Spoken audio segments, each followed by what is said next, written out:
নাম কিটা তোমার? শানা বেগম। বাড়ি কোন জায়গা তোমার? জানা কোটামনি আসাম। কোটামনি আসাম থেকে আজকে আমার বাড়িতে এসো কিতার লাগিয়া? সাহায্য লইবার লাগে। সাহায্য লইবার লাগিয়া সবে আমরা তোরা সাহায্য দেও বাবা অকল ভাই অকল দেশবাসীর। আমরা খুব দুঃখী, আমরা দুঃখী তাই বা ইয়া ভিডিওটার গেছে ইয়া আমরা মাথি আরাম এটা আমরা জীবনে গেছি নাই, আমরা বেটা মানুষ নাই গতিকে বড় কষ্ট করে খাইয়া বেটি মানুষ ইয়া ফাঁকার মেস্তরে করিয়া দুগালি করিয়া খাইয়া ওটা লাগে আপনার তোর বাড়ি তাবা। আসসালামু আলাইকুম সবাইকে। আজকে আমি এমন একটা ভিডিও নিয়ে আসলে আপনাদের সামনে উপস্থিত হয়েছি, এটা আসলে আমার কাছে অনেক বেশি খারাপ লাগতেছে।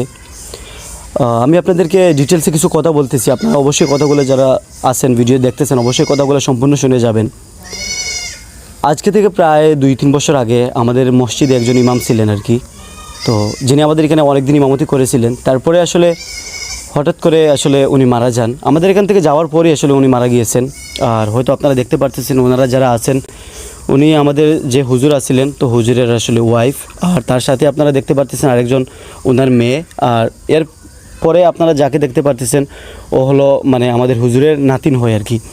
তো ওর ফ্যামিলিতে, হুজুরের ফ্যামিলিতে আসলে ছেলে মানুষ বলতে কেউ নাই, তো উনি আসলে নিজে ইনকাম করে আসলে ওনার ফ্যামিলি চালাইতেন। তো উনি মারা যাওয়ার পর আসলে ওনারা একদম মানে কি বলবো আসলে গাইজ মানে অনেক মানে বড় অসহায় হয়ে গেছেন। আসলে ওনাদের ফ্যামিলিটা চলতে অনেক কষ্ট হয় আর কি। তো ওনারা একদিন আমাদের সাথে যোগাযোগ করেছিলেন। তারপরে অবশ্যই আমরা যতটুকু পারেছি আসলে আমাদের গ্রাম থেকেও আমরা নিজেও যতটুকু পারছি অবশ্যই আমরা ওদেরকে 2-3 বার আমরা ওদের বাড়িতে গিয়েছিলাম। আসলে যাওয়ার পর ওদের ঘর বাড়িও দেখছি, আমরা অনেক বেশি খারাপ লাগছে। আর আজকে এটা হলো আসলে আমার বাড়ি, আপনারা দেখতে পারতেছেন ওনারা আমাদের বাড়িতে আসছেন আর কি। আজকে 2 দিন হয়েছে ঈদের পরে ওনারা আমাদের বাড়িতে আসছেন কিছু সাহায্যের জন্য। তো আমরা মোটামুটি ওনাদেরকে যতটুকু পারছি সাহায্য করছি। আমাদের আশেপাশের যারা আছেন মোটামুটি সবাই যারা জানছেন আসলে সবাই মোটামুটি ওদেরকে হেল্প করেছেন। আর অ্যাকচুয়ালি হুজুর মারা যাওয়ার পর আসলে মানুষ তো এতটাও সাহায্য করতেছে না যে আসলে ওনারা কাজ কাম না করে মানে খাইতে পারবে, আসলে এমনও না। হুজুরের মেয়ে আসলে এই মুহূর্তে রাজমিস্ত্রির জোগালি করেন। রাজমিস্ত্রি জোগালি করেন তো আপনি না? জি হয়, আপনি তো রাজমিস্ত্রি জোগালি করেন। আপনার আমার কিছু সাহায্য দিন জানি, আমার বাইও এগু নাই, ফুয়াও এগু নাই, মেয়েগুলো ইয়া আমি খুব বিপদ পড়ছি। বড় কষ্ট করে খাইয়া বেটি মানুষ ইয়া ফাঁকার মেস্তরে করিয়া দুগালি করিয়া খাইয়া ওটা লাগে আপনার তোর বাড়ি তাবা। আমরা একটু একদিন কাম মিলে একদিন মিলে না। আর খাইতাম কিলা ওইটো কিলা সবালিকু পড়াশোনা করাইতাম কিলা কষ্ট লাগে। একজন ছেলে মানুষ হইয়া আপনারা হয়তো যারা যোগালি করেন তারা জানেন, রাজমিস্ত্রি কাজ কাম করেন যারা, তারা অবশ্যই এটা জানা আছে যে একজন ছেলে মানুষ হইয়া যোগালি কাজ করাটা কতটুকু কষ্টের একটা বিষয়।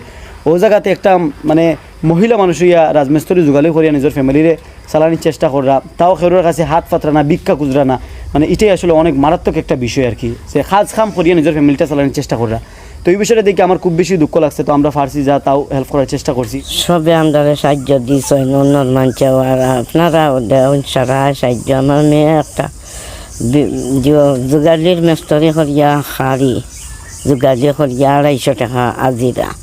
হ্যাঁ, আমরা বেটা মানুষ নাই দেবা, আমরা বলতে আমরা বাড়ির গরম নাতিনে গুলিয়ে আমরা বড় বিপদি বহুত কষ্ট করে খাইয়ার আমরা এখন দুঃখী নাই, গড় দুয়ারও নাই। আর আপনারা সবাই আমরা তোরা চেষ্টা করেন। তখন আমি এটা কইব যে আপনারা কোনো অ্যাকাউন্ট আছে নি বা ফোনপে গুগল পে তো আপনারা টাকার কথা না, কারণ আপনারা মোবাইলও এত বড় মোবাইল নাই, ছোটো মোবাইল আছে আমি দেখছি যদিও। তো আপনারা ফোনপে গুগল পে তো নাই, আপনারা অ্যাকাউন্ট আছে নি? অ্যাকাউন্ট আছে বাড়িত গিয়া এখান বন নাকি জানি না, আপনারা গুড দিলে আমরা পাইমু। মানে পরে আমি দিতে হইলে আপনার বাড়িতে যাওয়া লাগবে না, আপনার গ্রামের অন্য কেউ দিতে পারবা আমার লোক যোগাযোগ করাইয়া? আমি গ্রামের মানুষ দিতাম পারমু যোগাযোগ করাইয়া। আচ্ছা, তো আসলে আমি আপনারা কই মানে ওনার অ্যাকাউন্ট আছে, হয়তো অনেক দিন হয়ে গেছে, টাকা পয়সাও তো আইছে না বা নিজেরাও রাখছেন না, গিয়া ব্যাংক থেকে টাকা পয়সা উঠেছেন না। এর কারণে আমি মানে আমার নিজের ফোনপে বা গুগল পে নাম্বার আমি স্ক্রিনের মধ্যে দিয়া দিব, আপনারা টাইটেলের মধ্যে দেখতে পারবা বা কমেন্টের মধ্যে আমি দিয়া দিব। আপনারা যে যতটুকু পারেন এটার মধ্যে শেয়ার মানে দিতে পারেন আর কি, আপনারা দিবা। তো গাইজ আসলে ভিডিওটা বানানোর উদ্দেশ্য লোকে ওটাও যে অসহায় ফ্যামিলিটা যদি কিছু সাহায্য আপনার কাছ থেকে পায় তাইলে অবশ্যই ওরা হয়তো একটু ভালোভাবে চলতে পারবো, একটু ভালো খাইতে পারবো। তো তার কারণেই আসলে আমার মূলত এই ভিডিওটা বানানি। তো অতটুকু হইমু গাইজ, আর কিছু হওয়ার নাই। আপনারা খাস করে যারা পারবা সাহায্য করবা, আর যারা সাহায্য করতে পারত না তারা ভিডিওটা শেয়ার মারিয়ে একটু সাহায্য করবা এই ফ্যামিলিটার।